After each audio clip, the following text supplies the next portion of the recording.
unlike any other street in Phnom Penh. The houses makeshift and crowded, the people always going somewhere. Rubbish clogging the roadside. Poverty is a reality of the majority of people living here, and none more so than the disabled victims of war. At the time, I'm a student, study. So when the country need the soldier, so I volunteer to do the soldier to help my country. And in 1990, they were fighting against the Khmer Rouge, and in the mountainous area up near Battambang province, and that's where he stepped on the landmine and lost his left leg. For about 3 years after that, he was extremely hopeless. He had married Chan To, and they had 5 children over a period of time, and they were living with her mother, but life was too difficult for him. He couldn't get a job, so his wife and children had to gather the trash to try and feed themselves. They had almost no money for rice and food.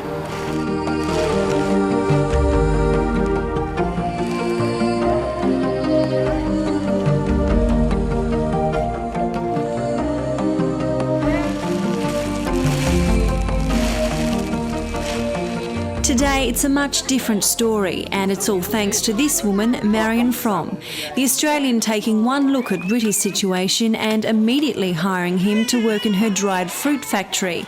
The opportunity has proven a godsend, giving him the means to feed his growing family. He has thrived here. He just loves the work. He works in the factory. He drives the tuk-tuk to pick up our fruit. And he has become a delightful person in our factory and very eager and willing. He has become a Christian, and last month we had the pleasure of dedicating his 6th baby, little baby Kiri, and now the whole family are coming to church. We are assisting his family with vitamins in an attempt to improve the health of the children. So one for each child every day. And when you finish this one, tell me. Although they have enough rice to eat, they are suffering signs of malnutrition because there's not enough meat and vegetables and fruit in their diet. So we're trying to assist them in a special way because their circumstances are more difficult than the others. And this is to help their hair and skin. And while the family still collects rubbish to supplement Ritty's income, all of the children attend school. It's that education that will prove vital if they are to break the cycle of poverty as a family in the future. We know that as our factory expands, his position will improve, and it will not be necessary for his wife to continue to collect trash to educate the children, because in the near future he'll have a job that will support all that. I really hope in the future that my children can go to study at university and get the high education, and then got a good job and support in my family. Yeah, this is what I hope in the future.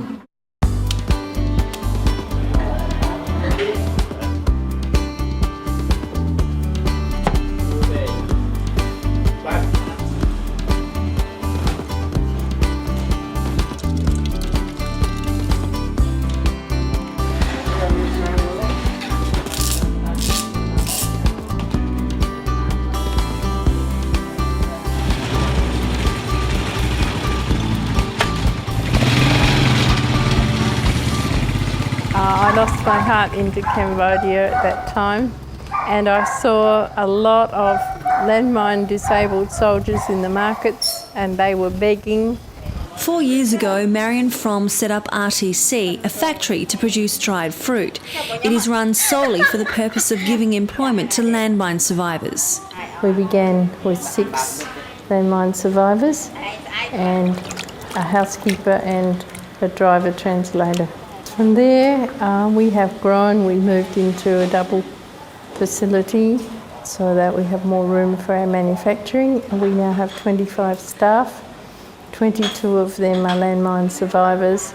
21 have lost one leg. We can't take double amputees right now because the design of the building prohibits that, but in the future we will. When employees are hired, they come desperate and hopeless.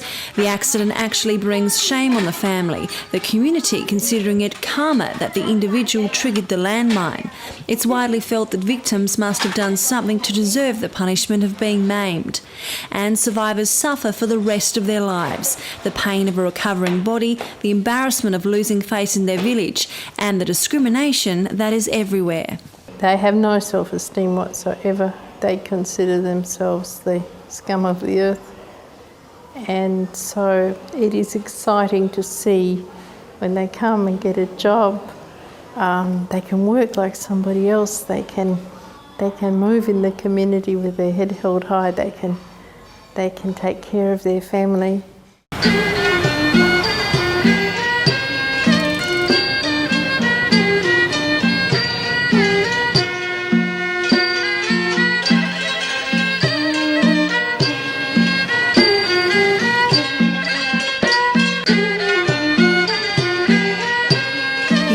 Truly understand the plight of landmine survivors without delving into Cambodia's dark past. Between 1975 and 1979, Cambodia experienced one of the modern world's darkest times.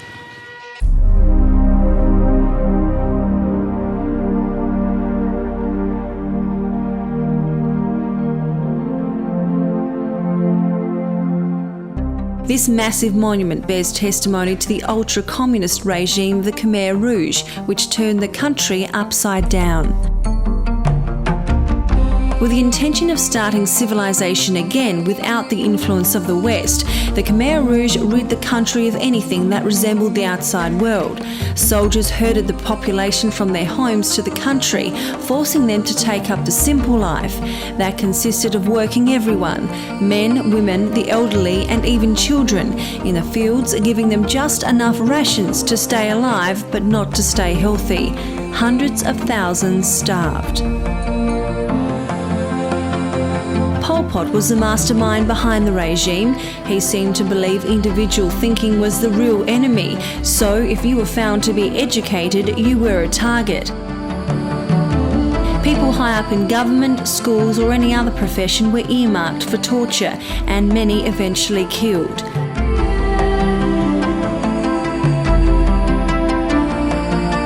Their bodies were dumped in mass graves. This one in Phnom Penh contains remains of 20,000 people, including foreigners.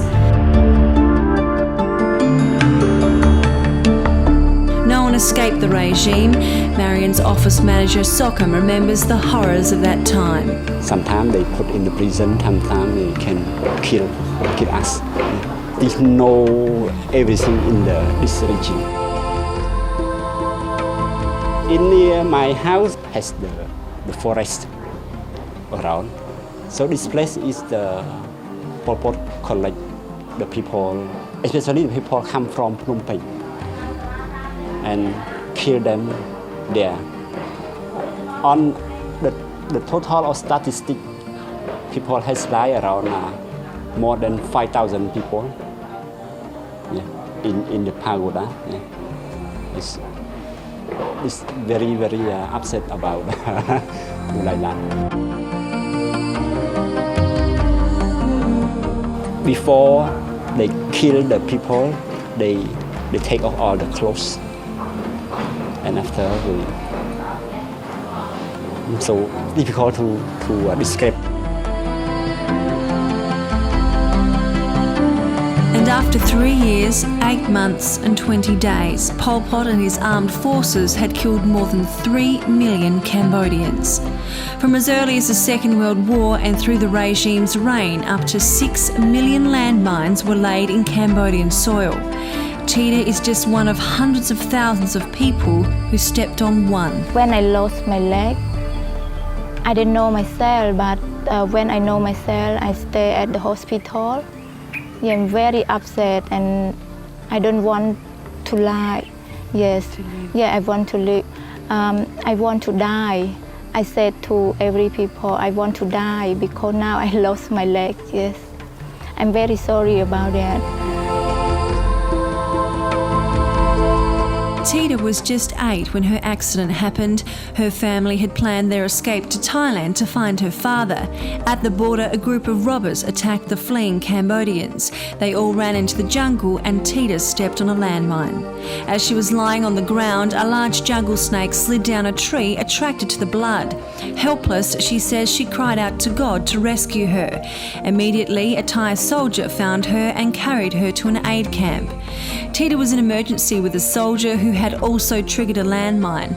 They had the same rare blood type and there was only one person found in the whole camp who could match it.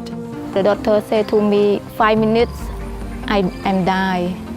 Yes, so now please decide. Yes, but the soldier, he said to me, me younger than him. Yes, I can live long, yeah. So he happy to die. And when he died, he put his hand in my hand, and he said, God bless you.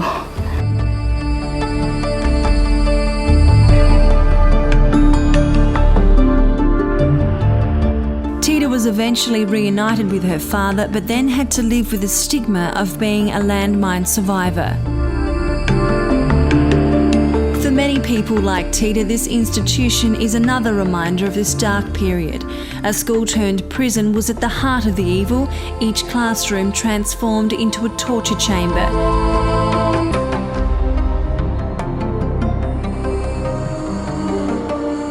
From 1976, the Khmer Rouge brutally killed 10,500 people and around 2,000 children at this facility.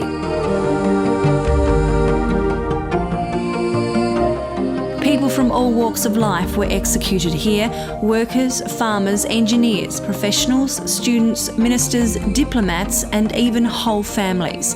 Soldiers as young as 10 in charge of guarding the prisoners and carrying out inhumane orders.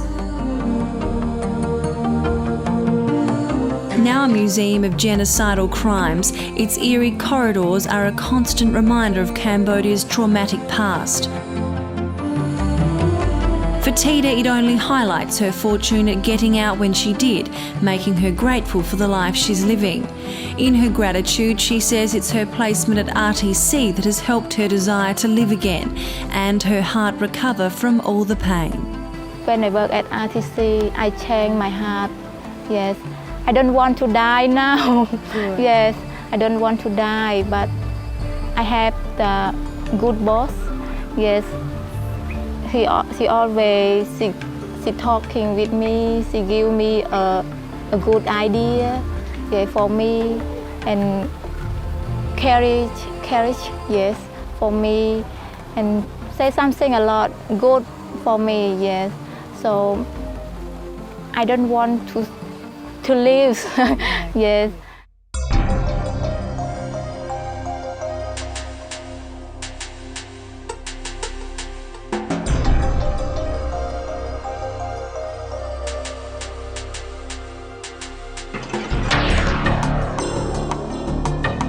Cambodia's struggle for progress is evident everywhere. One look at its infrastructure will tell you that this nation's very much in the process of rebuilding itself. Decades of war putting the country years behind its developing neighbours. Normally they would never spend more than $20 a month on accommodation. If they have to pay electricity and water on top of that, and gas, that makes it pretty difficult for the family. The average wage here is $52 a month. With that kind of income, it's no wonder families are barely surviving. Our top salary is $300 a month in our factory. That is really a very good wage for here. However, some executives earn a great deal more than that, but that is the problem here. The money going to the rich goes back in their pocket and not into the nation. That's blatantly obvious here in the extremes. This on the doorstep of this.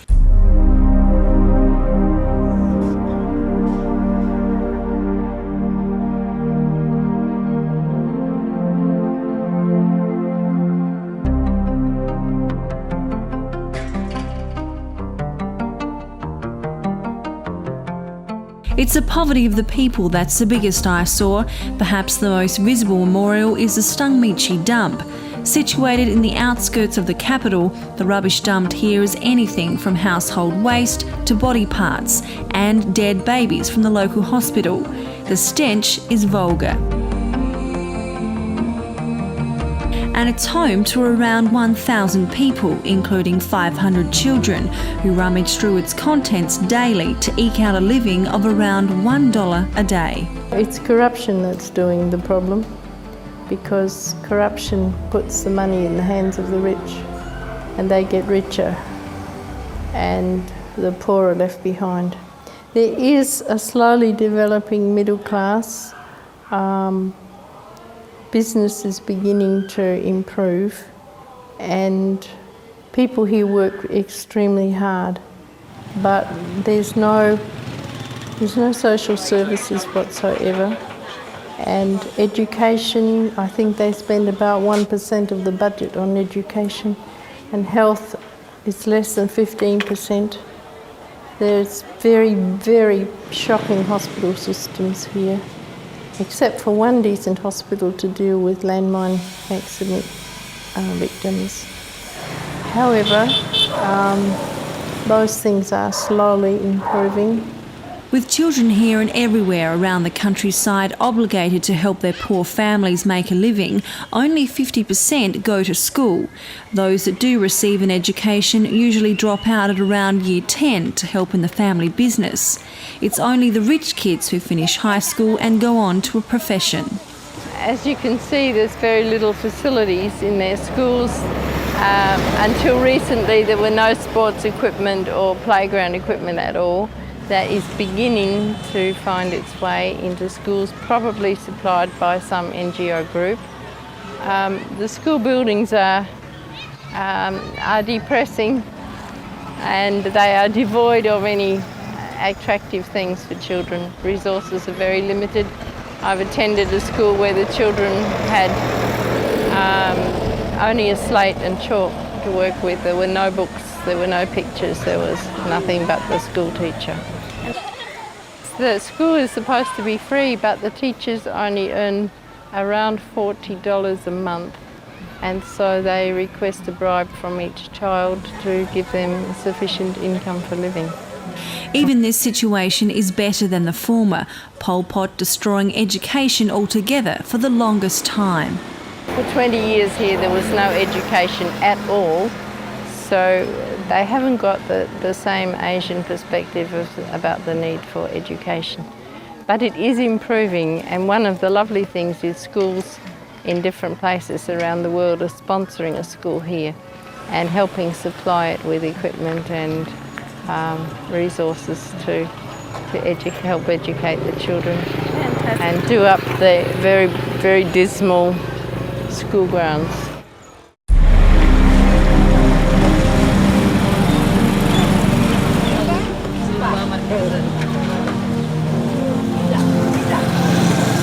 Perhaps one of the cruelest realities of Cambodia is a disdain for victims of war.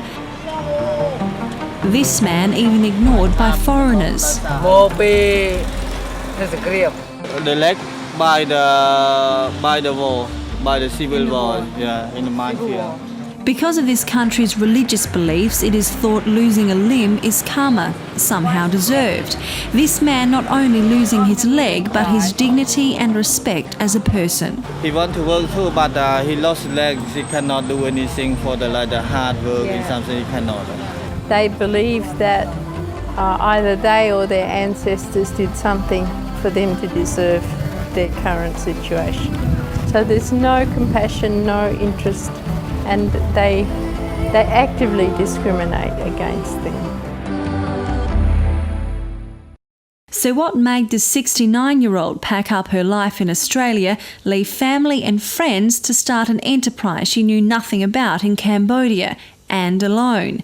Marion says it was one very special and specific encounter. In the year 2000, I had a vision in my church at Morford Vale, and I saw a tract of land and a factory descended on it. Suddenly appeared a row of single-story houses, like tenement houses, and a church. And so I looked at this, and that sort of thing had never happened to me before. So I said, Jesus, what are you showing me? And he spoke to me directly, and he said, my heart is breaking for the plight of the landmine disabled in Cambodia, and I want you to start a factory and employ them, give them a future and a hope, as in Jeremiah 29:11, I have plans for you for good and not for evil, to give you a future and a hope. And plant a church in the community of the disabled, and the factory is to make confectionery from tropical fruit. So that was the most specific instruction. And it's been a battle to see that through. This developing country not always the easiest to work in, with the red tape enormous. 4 years later, and this factory now produces a range of glacé fruits, jams, relishes and spreads.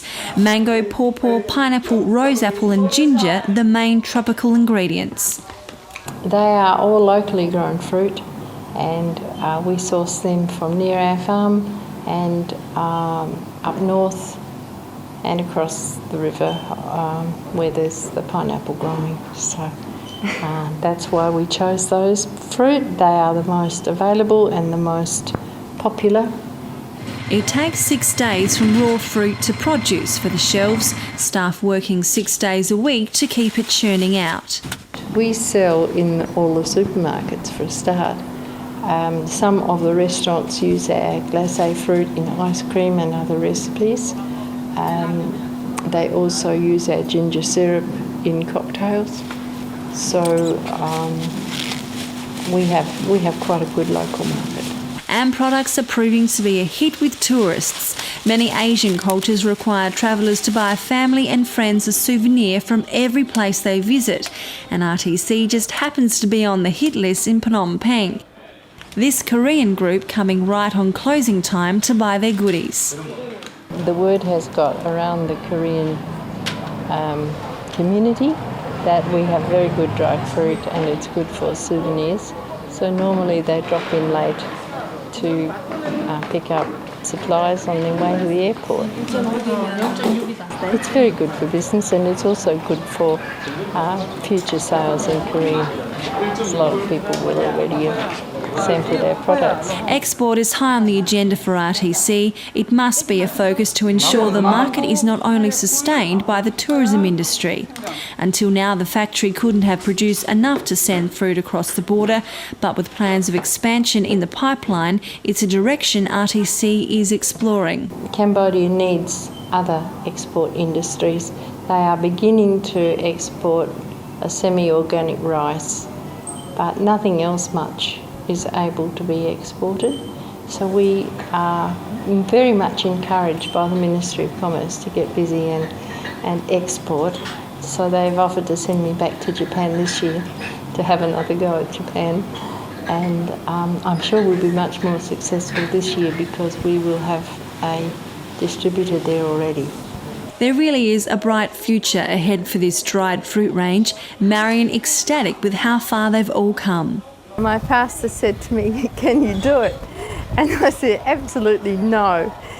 But if God helps me, it will get done."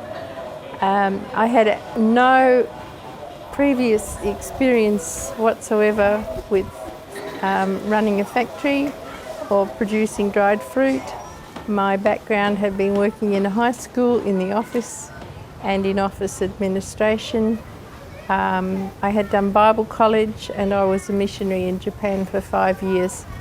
But it's made me very proud with her that she's take her own time to Cambodian to help the people that are hopeless from the accident. So it's made me very proud. This is make my heart.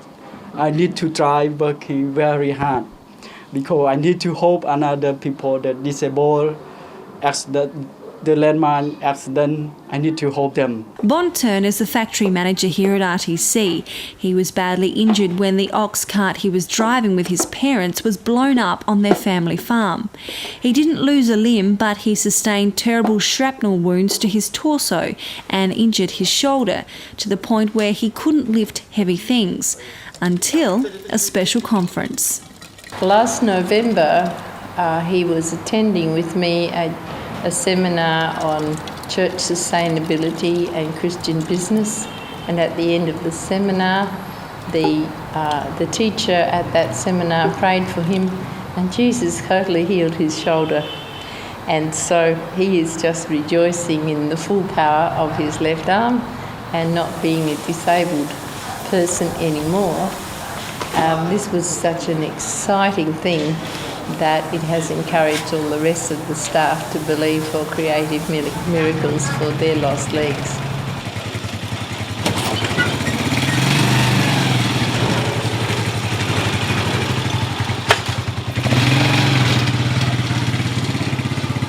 Working here is much more than just a job. English lessons and nutrition classes are provided for all staff to increase their opportunities and health. Church life is also of great importance. Every morning workers start the day with a Bible study along with a Thursday gathering and Sunday church. All of that activity keeps Marion run off her feet. And I'm really blessed because I have a housekeeper, because I would not have time to do anything else, because my workload is huge. I manage the factory 5 days a week, sometimes Saturday as well. I also teach Bible study every morning, church on Sundays and Thursday night Bible study. So I don't have a lot of free time. But she wouldn't have it any other way. The only downside of life here is missing her 2 children and 7 grandchildren back home. My daughter said, "Go for it, Mum," so I'm here. As for living in the community, the Lord has given me really good expatriate friends that I can relax and enjoy with, and we encourage one another. So they are from Australia, New Zealand and England and America, and so that has been a great blessing. Food-wise, I really quite enjoy about 50% of their food. So when I'm stressed, I'll go for something Western, but I don't mind eating Cambodian food.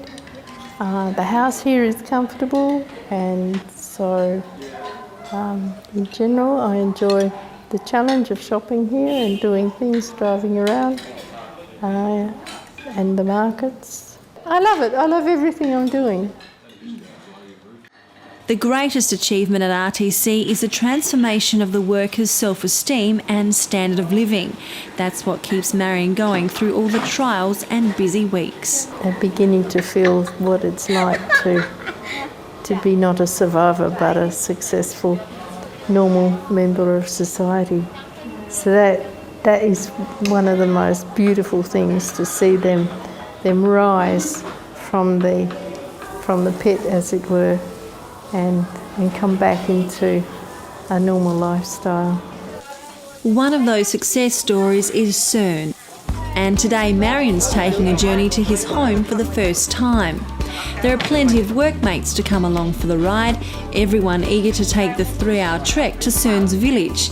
And for those in the back of RTC's ute, it's quite a ride. The scenery often breathtaking.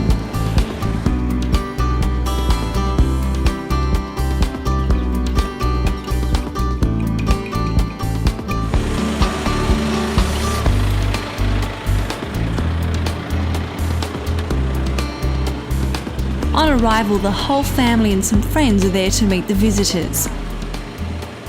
For Marion, it's a very special time. I don't normally meet their families unless they come into the office, so I'm really pleased to meet his family and see his mother. He's very like his mother, and his children are beautiful. Sern's farm is just beautiful and a real credit to him.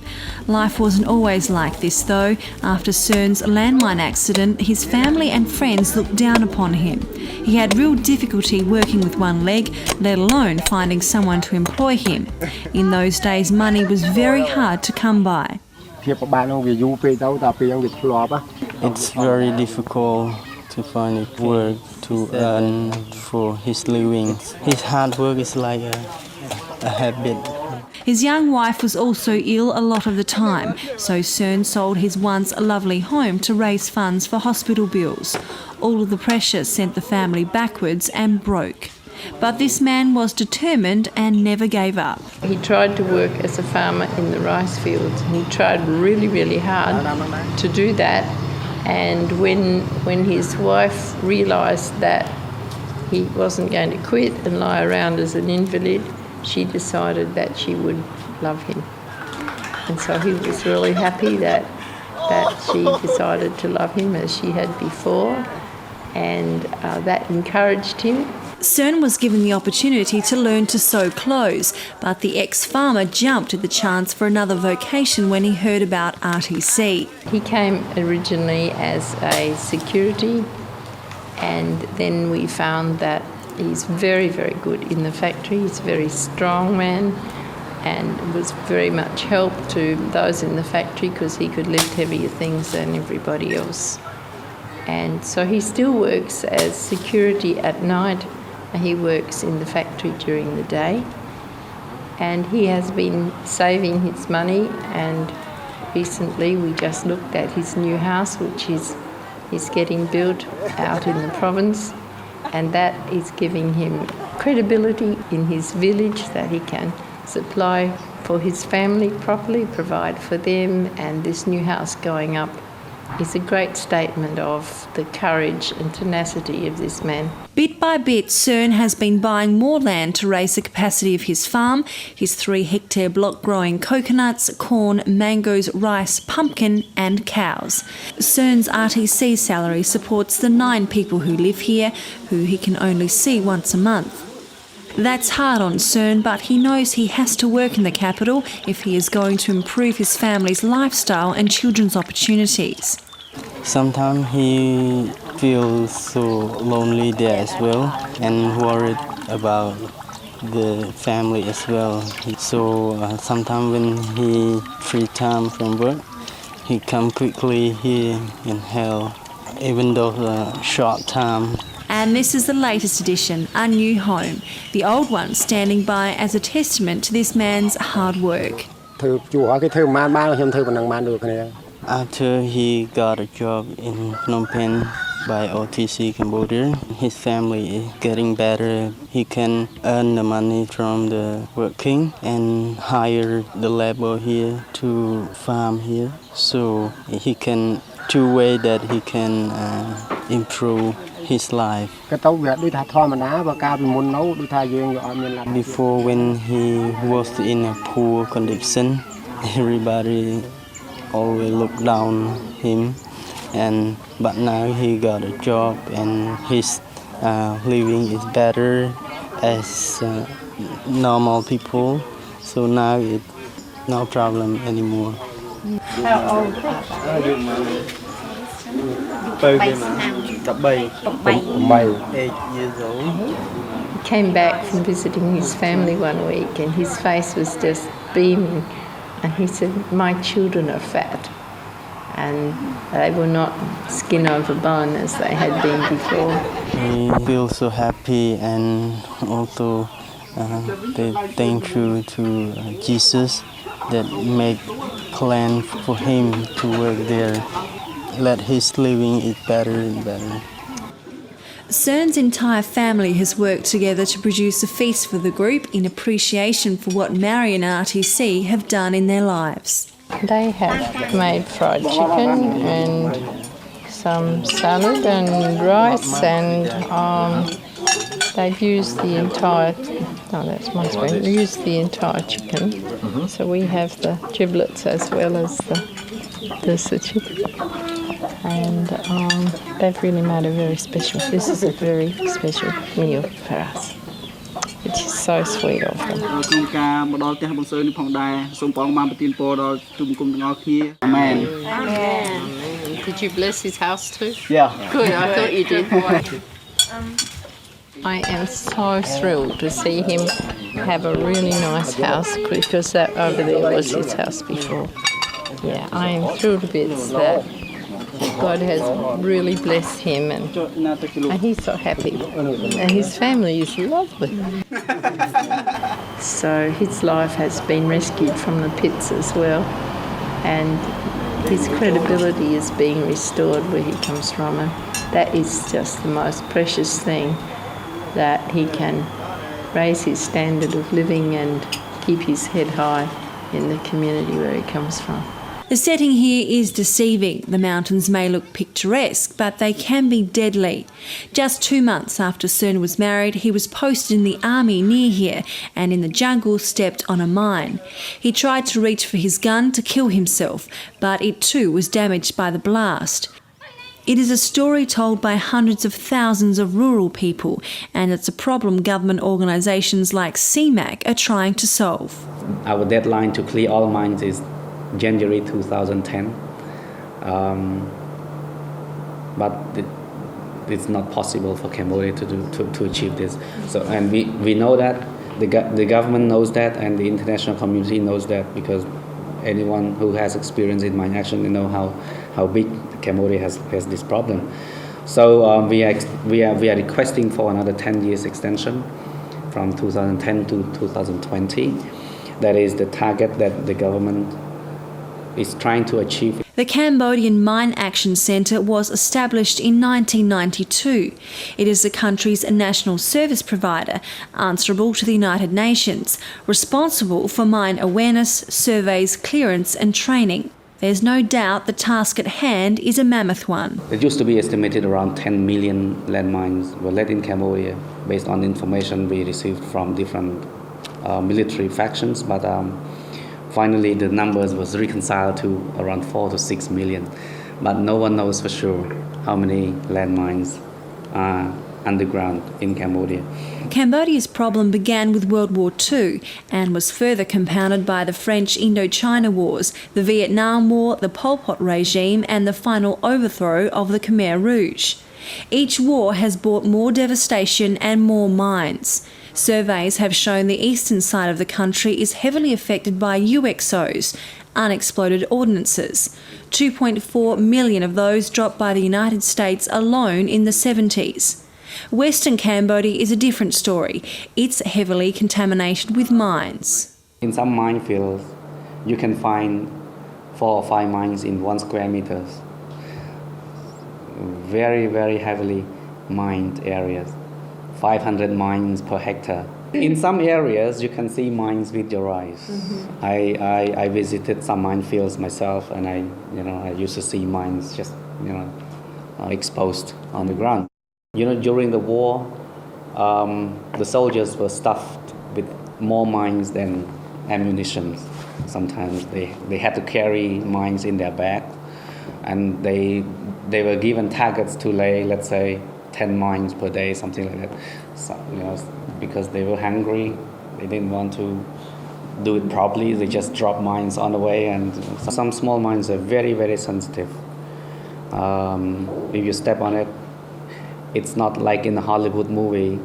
If you step on it, in Hollywood movie, you keep your foot there, it doesn't explode. But a real mine, it doesn't behave that way. If you step on it, it explodes straight away. But larger mines, like mines targeted for vehicles or any tank or tanks, doesn't explode easily with our pressure, but heavy vehicles would detonate them. Even with Cambodia at peace now, the country has a long way to go before it's no longer affected by war souvenirs laying in its soil. More than half of the Cambodian population, more than 5 million people in Cambodia, are affected by landmines to a certain level, either directly or indirectly. So this is a significant issue. Since 1992, CMAC has found around 1.6 million mines and UXOs, clearing around 200 square kilometres of land. Sounds impressive, but next to the massive 4,466 square kilometres of land still to be cleared, the achievement is relatively small. CMAC uses its task force of around 2,300 people to explore these hotspots of contamination. We do a level 2 survey, or we call technical survey, to identify the real boundaries of the minefields. And this is done through information, talking to the key informants at the village level, people who know the areas very well, ex-soldiers, ex-military, collecting information. And also we do verification of the information that we receive through technical means, like using a detector or using a dog or using a machine to verify the information that we receive in order to establish the exact boundaries of the minefield. After establishing the boundaries of contamination, the team educates the village, particularly the women and children, and helps the community devise a map and an action plan. The biggest hurdle, though, is vegetation. It grows so quickly in the tropics that clearing land for the demining process is extremely hard, expensive and time-consuming. But people need land. They need land for their houses. They need land for agriculture. So we have to remove this vegetation, and we have to remove mines. With so many mines and UXOs and the clearance process so involved and dangerous, it's little wonder accidents still kill or maim hundreds of people every year. Officially, there was no war from 1998, and the casualty rate still, about 800 to 900 per year. And only from 2006 that we managed to, that the figure of the casualties managed to drop to around 400 and continue to drop in 2007. And we hope that this year it will remain around 300 or something. The goal is to have 0 victims by 2012 and 0 impact on Cambodia by 2015.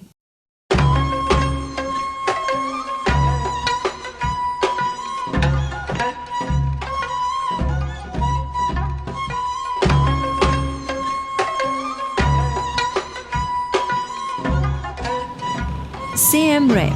It seems a world away from Phnom Penh. The 5-star hotels, the scenic tours, infrastructure on a whole is modern, clean and well set out. Surely the most developed city in Cambodia. And the secret to success is simple: tourism. When most people think of Cambodia, they think of Siem Reap.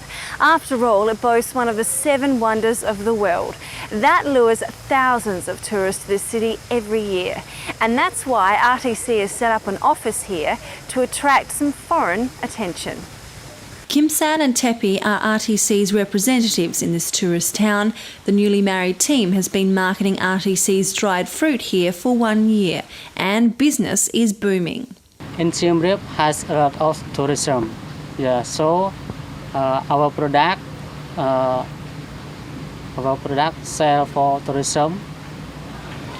Tourism interested our product, so they want to have landmine accident, and then they want to buy our product for that we make in Cambodia. Kim San and Tepi live and work from this office in the back blocks of Siem Reap. It was Kim San who first felt the call to open an RTC outlet here, and it's certainly paying off. Then the Lord gave Kim San the vision to go and run our marketing office in Siem Reap. When we realised that God was speaking about that, and because she's a good sales lady, but her English is weak, and he has really good English and computer skills, we figured that together they were a great team. So in September we sent them up to Siem Reap to open our marketing office, and they are doing a brilliant job up there, and they sell more of our products in Siem Reap than we sell in Phnom Penh. For Kim San, this opportunity is a dream come true. He was in grade 11 when he triggered a landmine whilst retrieving his cow. The loss of his leg was quickly followed by the loss of his academic concentration, his straight A report card becoming a thing of the past. After the accident, he found he couldn't study. He couldn't pass anything. And they told him that because he'd had a landmine accident, that often happened, and he wouldn't be any good in his brain anymore, and he wouldn't be able to study. And so that very much discouraged him. After learning how to walk on his new leg, he took up a World Vision course. The Wat Tan Training Centre is in a pagoda, and they teach people to do handcrafts and other things, as well as teach English and computing. And so when I was looking for somebody to employ, I checked with the World Vision training courses, and they said, yes, we have one landmine guy that we would like to place in a job. And as they say, the rest is history. The job has meant a complete change for Kim San. The lift to his self-esteem has seen him find a quality of life he hasn't experienced since his teens. Before I didn't do anything, so my heart is really upset. Yeah, and then I didn't have a friend. Yeah, so because I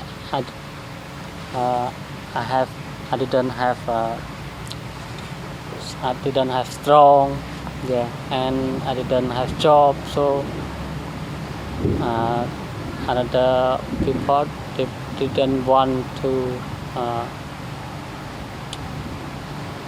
speak with me. Yeah, now I have some friend, and another people they want to meet me, and in my heart so happy, yeah, than before. Yeah, and I have the hope every day for advocacy and my love. Little did Kim San know that along with employment and new friends, he'd also find love. It didn't take long before Tepi and Kim San struck up a friendship, proving that love really does start in the kitchen. She was born in Battambang province, and when she was 16 years old, the Khmer Rouge came to her village. They put landmines all around the houses. She was running around, she stepped on a mine. So when she woke up, she found herself in hospital, and they had worked 19 hours to try and save her leg, but they were quite unsuccessful. That time he didn't make new plastic leg, so he has size in my heart, so she can't go to work or go to study.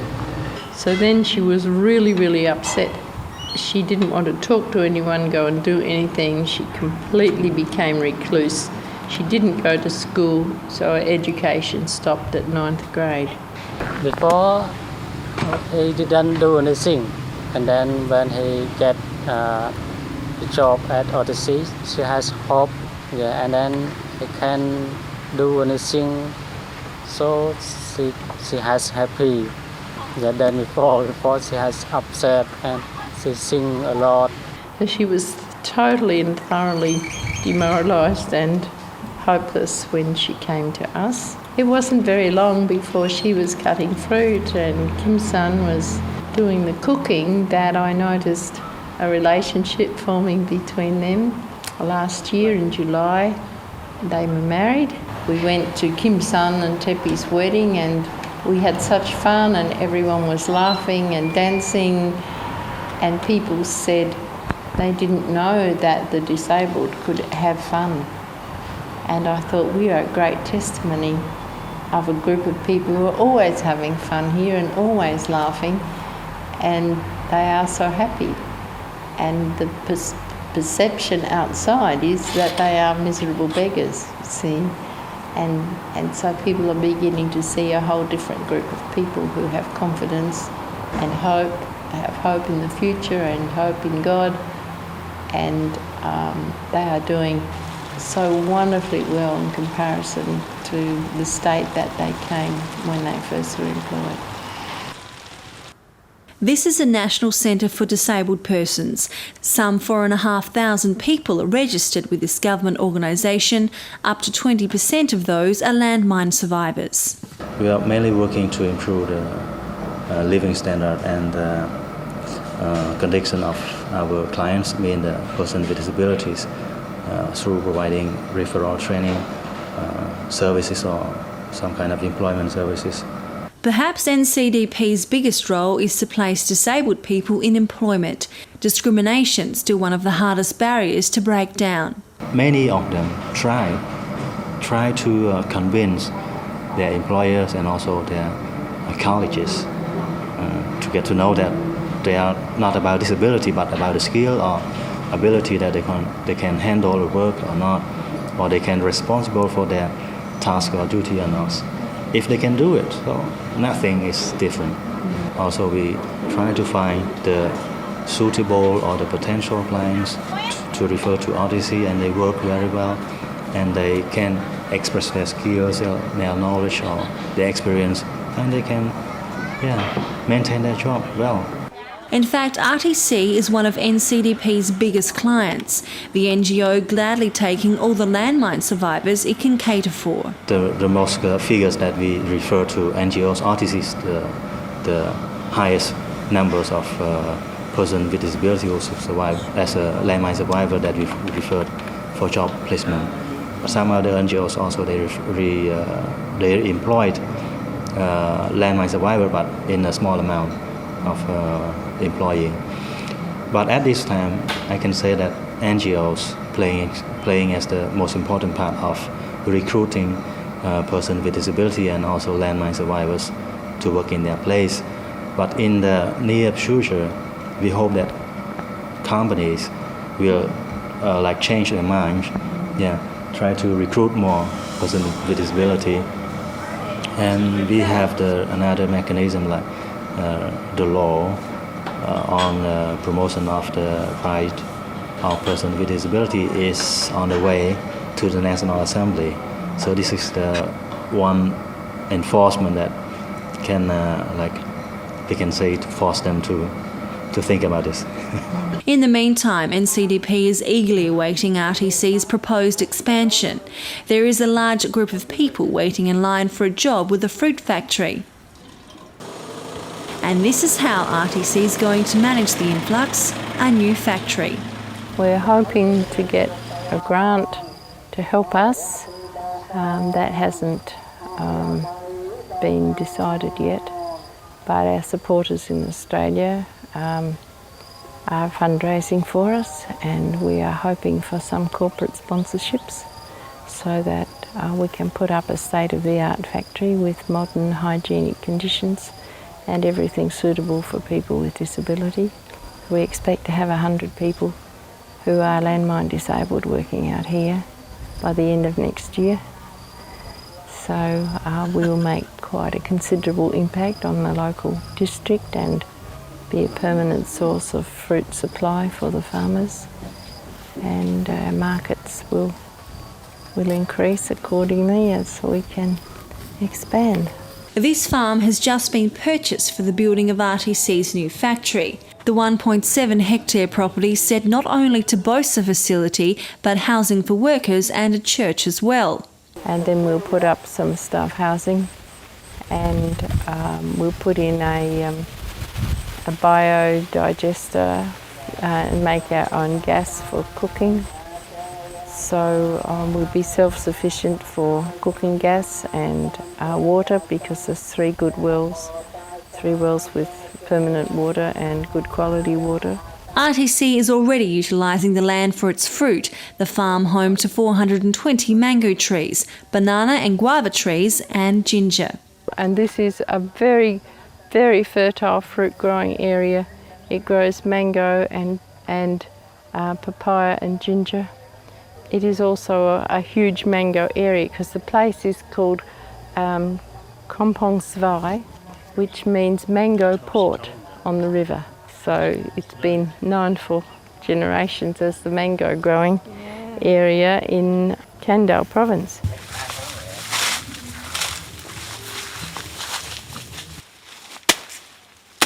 A family of 4 live, work and protect the farm. With a village close by, it's easy to find additional labourers during the busy season. And that's handy, as harvest is expected to yield more than double what it brought in this year. Marion says RTC will have the financial ability to sustain itself by its 4th birthday. That will mean that the non-government organisation will be able to make the transition into a company. That will reduce red tape and make business more sustainable. The only downside is there would be minimal funds to start building the new $500,000 complex. RTC will need extra help for that to happen. We are really looking forward to corporate donations to help us with our factory, and we are looking for sponsors who will help our business plan to make our marketing increase and sell overseas, so we're not as dependent on the tourist trade, which could at any point have a downturn. So we want to export, and all of these things require having cash on hand, liquidity that we really don't have. It comes in by daily prayer that we meet our bills each month.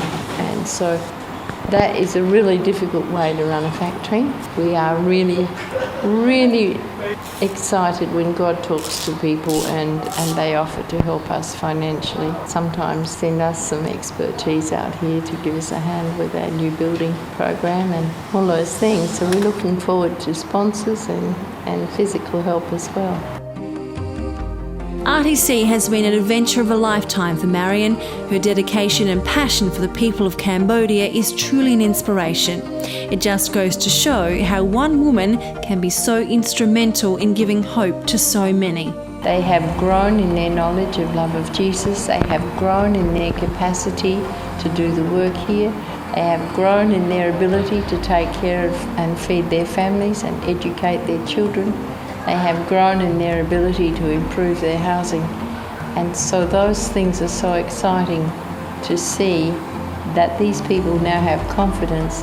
When they go outside, they have a job like everybody else, and people can stop looking down their noses at them. And they are overcoming the discrimination in their villages, and people are beginning to see that these people have the necessary tenacity to handle life.